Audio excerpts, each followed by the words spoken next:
All right, we are back. Our next guest is Adam Kokesh. He was a corporal in the United States Marine Corps Reserve and is a veteran of the Iraq War. He came back from service, became an activist, and now is doing, in my opinion, the most honorable thing and trying to run for office and change things from within, really taking the power into his own hands, trying to have a government for and by the people again. How are you tonight, Adam? Outstanding. Thanks for having me on. Oh, thank you for coming on. Why don't you give people a little bit of your background, when you found out that you were actually going to be going overseas, what your experience was there, and so forth? Well, I actually volunteered, so I kind of found out on my own that way. But I was 17 years old when I was going to the Native American Prep School in San Ysidro, New Mexico, just north of where I live now in Santa Fe. And one of my mentors there was a former Marine captain who served as a Motor T company commander in the first Gulf War.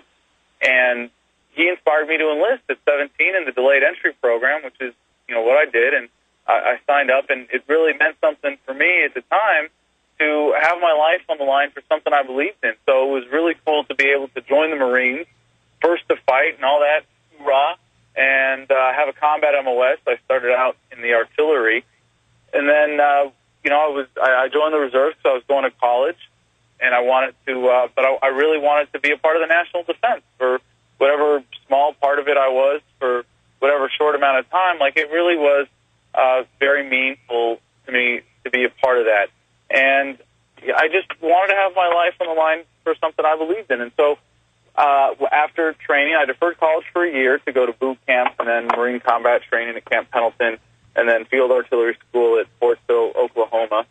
And I went to college, and 9/11 happened. Didn't really affect me too much personally. I didn't have anybody who was, any family on the East Coast or that was directly affected. And the biggest thing for me was having the next day off of school. Mm-hmm. But, when I saw the war in Afghanistan, my unit wasn't in any consideration for getting called up, so I wasn't really paying too much attention. But when there was the lead up to the war in Iraq, I was against the war or against the invasion, because intellectually I was a non-interventionist, and I really understood and believed the advice of our founders, at least theoretically. I thought I did. But what I was lacking at the time was a good enough appreciation for the great American tradition of being lied to by our government. And so I believed the story. I thought that what we were doing was cleaning up our mess and responsible foreign policy and somehow genuinely trying to do good by the Iraqi people. So that was something I enthusiastically decided to risk my life for and volunteer for. And I dropped out of school in December of 2003. I was majoring in psychology at Claremont McKenna College in Southern California, and ended up serving as a sergeant on a Marine Corps Civil Affairs team in the Fallujah area from February, September of 2004. Some of us found out the hard way that the greatest enemies of the Constitution that we all swore an oath to support and defend against all enemies, foreign and domestic, are not to be found in the sands of some far-off land, but rather right here at home, occupying the seats of power in Washington, D.C. And the rhetoric that is being used to justify these occupations, the shifting justifications, is nowhere near matching up to the reality. And some of us had to find that out the hard way. Well, I want to take you back on the other side of this break to right before you get into Fallujah, what your expectations were, and then just take us through, your first experiences overseas. Like you said, some people had to see it the hard way. It's the InfoWarrior with Jason Bermas. Go check out the websites, Infowars.com, PrisonPlanet.tv, and my little blog, theinfowarrior.com. The good old folks at New Silver Solution. And the website is supernaturalsilver.com. Supernaturalsilver.com. This is something that kills bacteria, viruses, you name it, well documented. They've got it down to a super small nano-sized particle. Supernaturalsilver.com. Check them out at Infowars.com. This is the beginning. Watch what you think, it can reach your mind. This is the beginning. I got my mind seated in my eyes. This are back, and we're joined by Adam Kokesh. I hope I'm pronouncing it correctly. He's going to be running for Congress in New Mexico, and again, I think that's excellent, and I really wish him the best. I hope he can get a lot of people behind that. KokeshForCongress.com is the website. Now, you go over to Iraq. You're against the invasion of Iraq on moral grounds, just by what's going on around you and in the mainstream media, really, at this point. Tell me what it's like. Actually, it was this is an important point in terms of the transformation that I went through. It wasn't a moral objection, really. It was more of an intellectual objection, and I just believing the intelligence, believing all the crap and propaganda that we were fed. I still it didn't add up. I wasn't the bottom line didn't make sense. It wasn't going to be worth it for our country. But this goes to the transformation that I experienced, which is really one I can only say is going from being, intellectually engaged in politics, from being, interested and fascinated and engaged, to being spiritually involved. Is really the only way I can describe it, where having gone through what I went through and having the visceral realization that the issues that we debate about, that we call politics, aren't academic. They really are a matter of life and death, and not just in the obvious ways, but in so many subtle ways that we've been propagandized into believing don't really affect people or are acceptable consequences or collateral damage. But that really, when we're talking about government and what is government and use of force in society, we're talking about life and death. Yeah, we're talking about reality, real issues that matter. And, not just something you see on a movie screen or see on the television. I mean, again, these are people's lives. So you go over there. And, what are some of the first experiences that you have over in Iraq?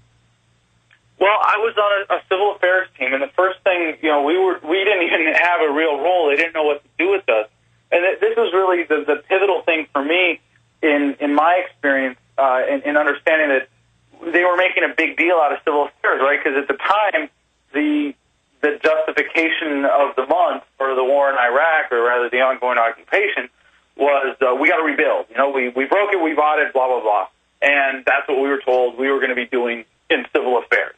So we thought we were going to have the resources and the support, and we were going to be the tip of the spear, leading the charge to rebuild Iraq and all that happy horse crap. And we were six-man teams attached to regiments or battalions. And you couldn't go anywhere in the Fallujah area at that time without a minimum convoy size of 6 Humvees with machine guns. That was just the basic security protocol. And we had to beg these infantry commanders to get out on their mission, or tag along on their convoys to get out and do our mission. And so it was really frustrating. But we came up with a slogan to justify our existence to them. And it was, we care so that you don't have to.